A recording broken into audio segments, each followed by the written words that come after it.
So we don't get away. We don't get away with the news. We don't get away with a week. We don't get away with the podcast. We don't get away with petting the dog without a Donald Trump viral moment.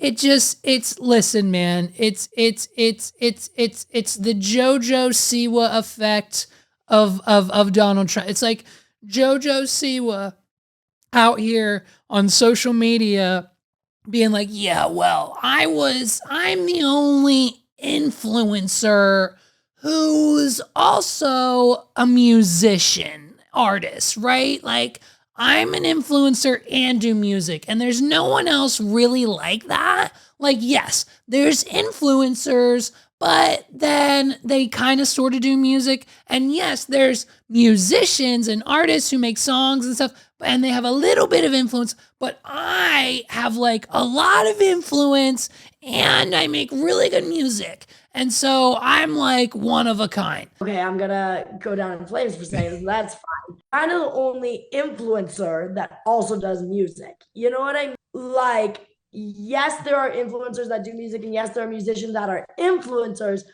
but no one that is the equal amount influencer / musician. I will never ever claim to be a singer, but I will claim to be an artist. And she is just desperately trying to be this thing that she's not, and like is looking for some form of validation within the entertainment Hollywood industry, but yet she keeps making all of the wrong decisions somehow. It's crazy. And so, but like this is what Donald Trump and President Biden need to just fully understand about each other.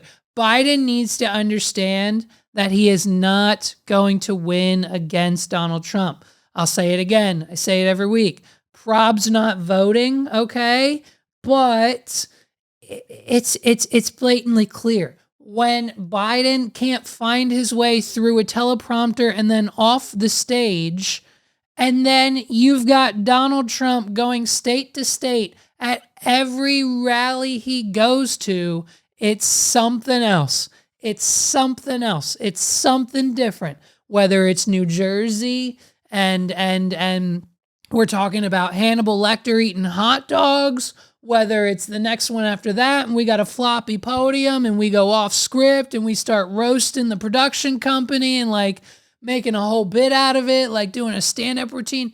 So now we're in New York. We're in the middle of New York, and we've got none other than two of New York's probably most popular. Listen, I don't know because I don't listen to drill rap, but two of New York's most popular, from what I see on Twitter, drill rappers. And it's probably one of his best moments so far. Here as well as rapper Sheff G. Does everybody know Sheff? Where is Sheff G? Where is he? Sheff G. Where is he? Okay. Come on up, fellas. Rapper Sleepy Hallow. And Sleepy Hallow.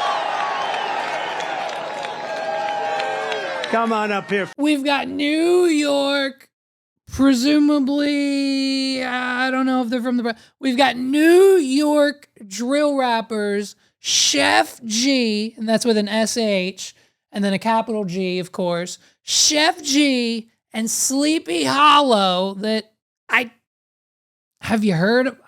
I don't know who these people, it's fine. I'm just not in the scene, the skin, these glasses, they cost $6,000. I don't know who these rappers are, but presumably they mean something, or else they wouldn't be on stage with Donald Trump. So now I have to go and listen to every single song and discography by these two. That's where I'll be right after I'm recording this. And it's just, oh God, man. Fellas, how are you, man? Hey. Oh, I like that. Oh, he's complimenting his grill. President Trump, oh man. One thing I want to say. One thing I want to say. Yeah. They always gonna whisper your accomplishments and shout your failures. Trump gonna shout the wins for all of us. All of it. Do you hear what he said? All of us. All of us. Make America great again. That's right. That's right. Thank you, fellas. Appreciate you. I appreciate it, man. Thank you. Hey, thank you for having me. Thank you very That's right. much. That's where I like those teeth. I want to find out where you did. I got to get my teeth like that. My good God. My good God in heaven. If there is something, let's pray just like Brewski to the Red Lobster gods. Please deliver us Cheddar Bay biscuits from Red Lobster, as well as a diamond-studded, custom-plated grill that costs upwards of $100,000 to $200,000 for zaddy trumpets to wear to one of the debates against Biden. If Donald Trump shows up with a diamond-studded, gold-plated grill on his front teeth at either event, at any point in time in 2024, that'll be enough. I'll vote. That'll be enough to convince me that this man should be president of the United States. If Donald Trump shows up at any point in time on camera between now and between now and November, I swear to God, I will stand in line for 3 hours at that godforsaken church down the street, and I will stamp his name into whatever. I don't even know how to do it. I've never done it. It's fine. I will change my mind. Please someone tell him where to get his teeth done. Please let him go. Please let him go to the place in Atlanta. Please let him go to the place in Atlanta for like $1,200. Let's get Donald Trump. I need his teeth done. Listen, we've gotta make we've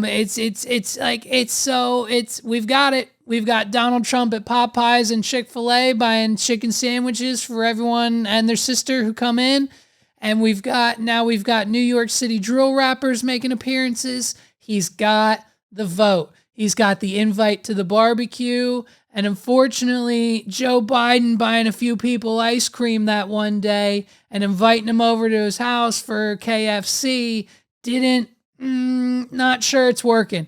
Not sure that ad campaign's working against New York City drill rappers. So we'll see who wins America's vote, because it's going to be an interesting November. Look, what are you going to do? Who's going to do that? Who's going to bring out drill rappers?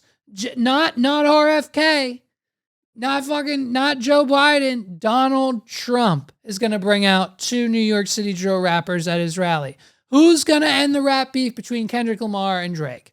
Donald Trump. Who's going to solve the Diddy problem? Donald Trump. How crazy would it be, by the way? Listen, because it's obviously and blatantly clear. We're not going to get into it, but it's blatantly, obviously clear that P. Diddy Sean Combs, whatever his fucking name is today, however many times he has to change it, is like going to jail at some point. Like, I mean, it's bound to happen. I know there's statutes of limitations, and he paid off Cassie $30 million, and it's fine, and we can't bring it up, but the video's out now, so like more is probably going to come out. It's like you can't protect you from the NDAs and the bags that you gave away forever. It's going to come out, and so he's about done. So it's crazy to think that like if Sean P. Diddy would go to jail and then Trump becomes president again, Trump then pardons and releases P. Diddy. Oh, wouldn't that be something of a podcast topic?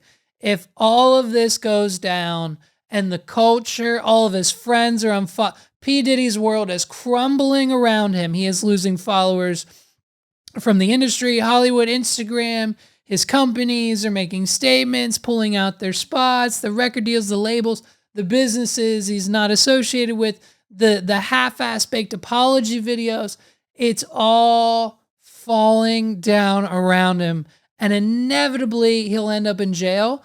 And so, or at least criminally charges, something. I think just this morning more charges were brought against him. So it's bound to happen. And so how hilarious of a day when the podcasters find out that Donald Trump is not only reelected president, but he then, whenever it's time to do so, 4 years later or whatever the process is, decides to pardon and release Sean Diddy Combs from prison because he's been for whatever. Oh, that would be hilarious. Who's gonna solve the problems? Apparently, it's Donald Trump. I can't. I can't. He's like, he's the only politician who's like an influencer, but also a president. Like, there's been presidents, okay, but like, there's never been a president like Obama was more of a president than he was like an influencer, whereas like Donald Trump is like an influencer, but like also like the number one, like majority of people think he's like like all hail Donald Trump, the Messiah, and so he's like also an equal influencer so he's like the first one ever, you know what I mean? And so he'll probably have, there's no doubt that if Jojo Siwa doesn't show up at the White House anytime soon, I'm sure it's going to happen. I want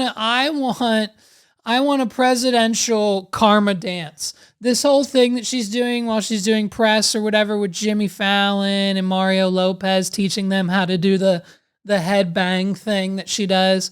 It's so cringy. It's so like there's behind the scenes footage, and it's just like they don't know. Their like lackluster version just like amplifies her just times 10, and it's terrible. And it's like, I can't wait for her to do that with President Biden, and I can't wait for her to do it with Donald Trump, because you know it's coming.